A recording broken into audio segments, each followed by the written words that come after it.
반갑습니다. 에듀윌 2025년도 사회조사 분석사 2급 필기 김앤박에 바뀌었습니다. 우리 함께 왕기통 공부하고 있습니다. 이번 시간에는 두 번째 챕터의 확률 이론 네 번째 시간입니다. 알약 처방해 드리겠습니다. 오늘 함께 공부할 내용은 표본 평균의 분포와 중심 극한 정리, 그리고 두 번째로 함께 공부할 내용은 표본 비율의 표본 분포입니다. 두 단어가 동시에 표본이란 단어를 담고 있는데요. 표본에 대한 단어를 먼저 설명을 하겠습니다. 모집단이란 연구자가 관심이 있어서 연구하고자 하는 대상 전체의 집단입니다. 모집단 안에서 여러 가지 궁금한 사항이 있는데 그 중에 가장 많이 궁금해하는 것은 평균입니다. 모집단의 평균을 모평균이라고 하고 기호로는 뮤라고 쓰지요. 모집단의 비율이 궁금해요. 그러면 P. 그런데 모집단 너무 크고 모두 조사하기에는 시간도 많이 걸리고 따라서 표본을 뽑죠. 이 화살표를 표본 추출 이렇게 이야기를 하고 다른 단어로는 표집이라고 하죠. 이렇게 표본을 뽑으면 표본은 모집단에 있는 일부가 되고요. x1, x2, xn 이렇게 n개를 뽑아 평균을 구하고 표본 평균 비율을 구해서 p 햇이라고 부르죠. 표본 평균은 x 바라고 부릅니다. 새로운 기호가 있을 때는 여러 번 반복해 주세요. 이렇게 구한 표본 평균과 표본 비율은 이후에 모집단의 값을 추정에 사용이 되죠. 추정, estimation. 표본에 대한 평균과 비율을 이용해서 모집단을 추정하거나 또는 이미 알고 있는 뮤나 p에 대해서 수정을 하는데 활용을 합니다. 예를 들어서 현재 사람들이 알고 있는 어떤 특정한 값이 150이라고 했을 때 이미 시간이 많이 지나서 150보다 컸으면 하는 바람이 있더라. 그러면 150과 150보다 크다를 두고 우리는 검정이라는 거를 하게 되죠. 테스팅. 이와 같이 모수에 대해 표본을 뽑아 통계량을 계산하고 통계량으로부터 모집단의 모수를 추정하거나 검정하는 그러한 중요한 일을 하기 위해서 무언가 기본이 되는 이론이 필요하겠죠? 첫 번째, 표본 평균으로부터 뮤에 대해서 알고 싶어요. 이때 쓰는 중요한 정리가 중심 극한 정리입니다. 중심이란 센터가 되겠죠? 극한은 리미트, 정리는 theory, 그래서 CLT라고도 부르죠. 또한 나는 P 햇을 이용해서 모 비율을 구하고 싶어요. 그러면 중심 극한 정리를 이용해서 함께 예측하고 추정하고 검정하게 됩니다. 내용을 한번 읽어볼게요. 모평균 뮤, 모표준 편차 시그마인 모집단에서 크기가 n인 표본을 임의 추출할 때 다시 한번 그림을 상상하셔야 되겠죠? 아래로 내려와서 문제 1번과 동시에 내용을 정리해 드리겠습니다. 모집단으로부터 궁금한 사항이 뮤예요. 또는 반대로 뮤를 알고 있어요. 표본을 뽑아서 그 표본으로부터 그들의 평균을 구해 보았습니다. 그랬을 때 이들의 평균에 대한 분포가 정규 분포 뮤와 n분의 시그마 제곱을 따른다 라는 것을 중심극한 정리다 라고 이야기를 하겠습니다. 이때 모집단이 무엇이냐에 따라서 조건이 다른데요. 만약에 모집단이 정규 분포예요. 그러면 당연히 표본 평균에 대한 분포 또한 정규 분포를 따르게 됩니다. 그런데 모집단이 정규 분포가 아니에요. 그럼에도 불구하고 표본이 충분히 크기만 하면 표본 평균 X반은 근사적으로 정규 분포를 따르게 된다라는 거죠. 방금 읽으신 두 번째 니은번이 중심극한 정리입니다. 여러분들은 이제 새로운 지식 하나를 정리하시게 된 거예요. 만약에 1번 모집단이 정규 분포이면 항상 X반은 정규 분포를 따른다. 뮤와 n분의 시그마 제곱을 따르게 되죠. 그런데 어머니 집단에 대해서 아무것도 몰라요. 단 모집단에 대한 두 가지 정보만 아는 거죠. 한 가지는 뮤라는 거, 또 한 가지는 시그마 제곱이라는 거. n을 충분히 키워서 뽑기만 한다면 X반은 근사적으로 여러분들 점을 찍으셔야 됩니다. 정규 분포 뮤와 n분의 시그마 제곱을 따른다고 합니다. 근사적으로 따른다라는 기호는 따른다라는 기호 위에 점을 찍어서 표현을 하니까 이 기호도 한 번 더 눈에 익숙하도록 연습해 주세요. 1번 문제는 풀 수 있겠죠. 바로 위로 올라가면 X바가 근사적으로 정규분포 뮤 n분의 시그마 제곱을 따르므로 정규화를 시킨 새로운 분포가 정의되었을 때 이 분포는 근사적으로 표준 정규 분포를 따른다라고 말을 해줄 수가 있는 거예요. 따라서 1번이 맞았다. 그런데 저는 왜 이렇게 계산해야 되는지 너무 모르겠어요. 설명해 주세요. 여러분들의 궁금증을 2번 문제를 풀면서 해결해 드릴게요. 2번 문제 읽어보도록 하겠습니다. 평균이 8이고 분산이 0.6인 정규 모집단으로부터 그렇다면 모집단의 정보가 정규 분포를 따른다 라고 하니까 X반은 정규 분포를 따른다 8,0.6 하고 알고 있어요. 10개의 표본을 뽑아주세요 라고 얘기했대요. 1개, 2개, 10개. 그러면 이 10개로부터 평균이 얻어지겠죠?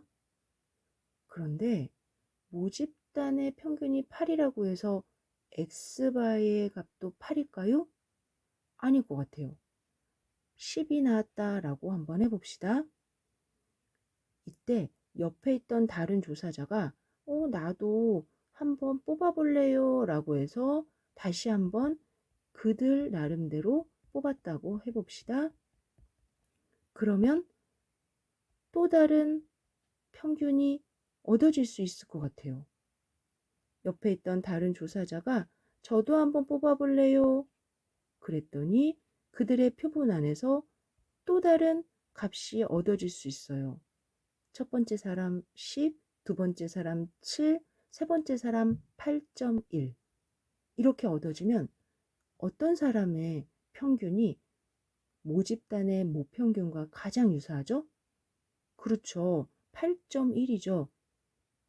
만약 모집단에 있는 모평균을 모른다고 한다면 어떤 표본으로부터 얻은 표본 평균을 우리는 모평균하고 유사하다고 얘기할 수 있을까요? 아마 이에 대해서는 다시 한번 이론적으로 정리를 해야 될 것 같아요. 수학자들이 선택한 방법은 방금 얻은 X바들, 사실은 연구자가 한 번 연구를 하지만 가상적으로 이 X바, 즉 표본 평균들의 값을 모으면 10, 7, 8.1, 7.9 이렇게 모으면 이 안에 이들 사이에 관계가 생길 텐데, 그 관계가 정규 분포를 이루고 그 중심에 X바의 평균이 늘 뮤와 같더라. 그리고 그들의 퍼져 있는 표준 편차를 계산해 보니 n분의 시그마 제곱에 루트를 씌운 거랑 같더라. 루트 n분의 시그마 제곱을 표준 오차라고 부릅니다. 지금의 이 모양을 여러분들이 여러 번 유도해 주시면 중심 극한 정리뿐 아니라 앞으로 많은 추정과 검정 문제에 도움이 될 거예요. 지금처럼 정규 분포를 따르게 되면 또다시 표준 정규 분포를 유도할 수가 있겠죠? 이렇게 표준 정규 분포를 유도한다면 평균은 0이 되고 표준 편차는 1이 되게끔 표준화를 할 때 각각의 x바에서 뮤를 빼고 표준 편차 루트 n분의 시그마 제곱으로 새롭게 나눈 표준화된 공식을 기억해 주시면 되는 거죠. 제 유도 과정이 이해가 되셨다면 앞서 1번 풀이에서도 어떤 이유에서 x바 마이너스 뮤를 루트 n분의 시그마로 나누었을 때 표준 정규 분포를 따른다라고 하는지 이해가 되실 거예요. 풀이 읽어보겠습니다. 중심 극한 정리에 의해 모집단이 정규 분포를 따르면, 이때 모집단이 정규 분포를 따르지 않더라도 n이 충분히 크기만 해도 중심 극한 정리에 의해서 표본 평균 x바는 뮤와 n분의 시그마 제곱인 정규 분포를 따른다라는 것 알았고, x바의 표준화를 한 새로운 변수 x바 마이너스 뮤를 루트 n분의 시그마로 나눈 것 또한 표준 정규 분포를 따른다라고 이해했습니다. 그러면 2번 문제를 마무리할까요? 다시 그림을 보니 평균이 8이고 분산이 0.6인 정규 분포에서 표본 10개를 추출했어요. 풀이를 통해서 다시 한번 x바가 정규 분포 뮤와 n분의 시그마 제곱을 따른다라고 기억해 주시면 되고, 뮤 자리에 8을 대입하고 시그마 자리에 0.6을 대입하고 n 자리에 10을 대입하여 n은 8, 10분의 0.6을 따른다라고 정리하시면 됩니다. 그 결과 답은 2번이 되겠죠. 이와 같은 표본 평균에 대한 분포는 두 번째 알약 표본 비율의 표본 분포에서도 유도가 됩니다. 표본 비율이라는 단어를 다시 한번 유도해 봅시다. 모집단에 대해서 비율이 궁금한 거예요. 예를 들어서 어떤 정당을 선호하는 남자들의 비율이 0.6이라고 얘기한다. 그러면 또 한 번 예측을 해볼 수 있죠. 이번에 100명을 뽑아서 100명에게 이 정당을 선호하십니까? 라고 물어봤어요. 그랬더니 60명이 네 라고 대답했어요. 그러면 p-햇은 0.6, 와 똑같다 이렇게 얘기할 수 있죠. 하지만 100명을 뽑았더니 이번에는 0.4가 됐어요. 또 100명을 뽑았더니 0.9가 됐어요. 이와 같이 계속적으로 100명의 표본을 뽑는다는 전제로 p-햇의 값은 달라질 건데, p를 추정해야 된다. 그러면 어떠한 값들이 진짜 모집단의 비율을 대표할 수 있을까요? 그림으로 한번 표현해 보는 게 나을 것 같아요. P 햇을 모두 다시 모아서 나열해 보겠다. 0.9도 있고 0.6도 있고 0.4도 있고 등등등등등등등 정규 분포의 곡선이 그려진다. 그리고 평균이 모평균 P더라. 퍼짐률은 P와 1-P를 곱한 거를 N으로 나눈 거더라. 따라서 P 햇 또한 근사적으로 정규 분포 P와 n분의 P 1-P를 따르더라 라는 겁니다. 이번 표본 비율에 대한 분포에서는 모집단의 P만 알고 있으면 P 햇의 분포를 이끌어낼 수가 있다라는 거죠. 단 표본 비율 P 햇은 모집단의 P와 표본의 개수 n을 곱해 5보다 크다 또는 P와 1-P를 곱해 5보다 큰 조건을 만족하면 중심극한 정리에 의해서 근사적으로 정규 분포를 따른다라고 얘기합니다. 3번 문제를 풀어봅시다. 어느 신제품의 선호도를 알아보기 위해서 1000명의 응답자들을 랜덤하게 추출하여 조사를 실시하였다. 그러면 모집단에서의 모비율을 P라고 했을 때 1000명에게 질문을 했더니 그들이 700명, 즉 0.7이 선호합니다 라고 확인했다는 거예요. 당연히 또 다른 1000명을 조사하면 비율이 다를 거고 또 다른 1000명을 조사하면 비율이 다르겠죠? 이처럼 표본 비율은 P를 기준으로 퍼져 있을 것이다 라고 우리가 알 수 있는데 이때 P 햇이란 어떠한 분포를 따른다? 근사적으로 정규 분포 P와 n분의 P 1-P를 따른다 이렇게 정의를 해드렸어요. 중요한 건 이번 문제는 P를 모른다라는 거예요. 그리고 나는 P 햇만 알고 있다라는 거죠.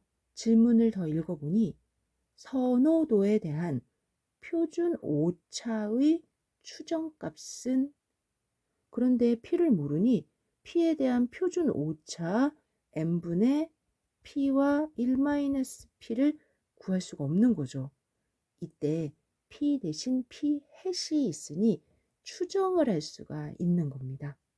다시 말하면 P 자리에 P 햇을 넣어서 표준 오차를 추정할 수가 있다라는 거죠. 표준 오차, 표준 편차랑 다릅니다. 표준 편차는 자료에 대한 퍼짐률을 설명할 때 쓰는 측도이고 표준 오차는 표본 비율이나 표본 평균에 대한 퍼짐률을 설명하는 측도예요. 3번 문제 마무리하겠습니다. 루트 n분의 P 햇 1-P 햇을 찾으시면 되겠죠? 3번에 루트 1000분의 0.7 곱하기 0.3 잘 구하셨습니다. 풀이 들어갈게요. 신제품 선호도에 대한 추정을 계산하기 위해 확인해야 하는 표본 비율의 표준 오차는 이렇게 얘기합니다. 그리고 표준 오차란 X바가 따르는 정규 분포의 뮤의 n분의 시그마 제곱의 n분의 시그마 제곱을 루트 안에 넣은 값이고요. 그리고 P 햇이 따른다 정규 분포 P와 n분의 P와 1-P에서 근사적으로 따른다 n분의 P 1-P의 루트를 씌운 값이다. X바의 표준 오차는 SE X바라고 쓰시고 표본 비율의 표준 오차는 SE P 햇이라고 기호를 씁니다. 풀이에는 SE P 햇이 루트 n분의 p 햇 1 마이너스 p 햇으로 추정을 하는데 계산이 된다라고 보는 거죠. p 햇은 0.7이고 따라서 루트 1000분의 0.7, 1 마이너스 0.7로 계산하시면 됩니다. 이렇게 여러분들과 이번 시간에 두 가지 정보에 대해서 알약 처방해 드렸습니다. 첫 번째, 표본 평균에 대한 분포를 찾아보았더니 뮤와 n분의 시그마 제곱이라는 분포를 갖고 있더라. 단 1번, 어머니의 모집단이 정규 분포이면 당연히 X반은 이와 같은 분포를 갖고 있고, 어머니의 집단이 어떠한 집단인지 모르는 상황에서 그들의 평균과 분산은 알고 있고, 그리고 n을 충분히 키우면 X바 또한 정규 분포로 근사한다. 두 번째, 표본 비율을 계산하면 항상 근사적으로 정규 분포 P와 n분의 P 1-P를 따른다. 그리고 마지막에 아주 중요한 거 하나 알려드렸죠? 루트 n분의 시그마 제곱을 뭐라 부른다? 표준 오차라고 부른다. 또한 표준 오차 P 햇은 루트 n분의 P 1-P. 만약에 모집단에 대한 정보가 없어서 시그마 제곱을 모른다. 모집단에 대한 정보가 없어서 P를 모른다. 그러면 표준 오차를 못 구하는 게 아니라 시그마 제곱 대신에 S 제곱을 넣어서, 그리고 P의 값을 대신하여 P햇을 넣어서 계산하여 추정하면 된다. 라는 이야기까지 함께 해드렸습니다. 이번 시간도 왕기통 함께 해주셔서 감사합니다.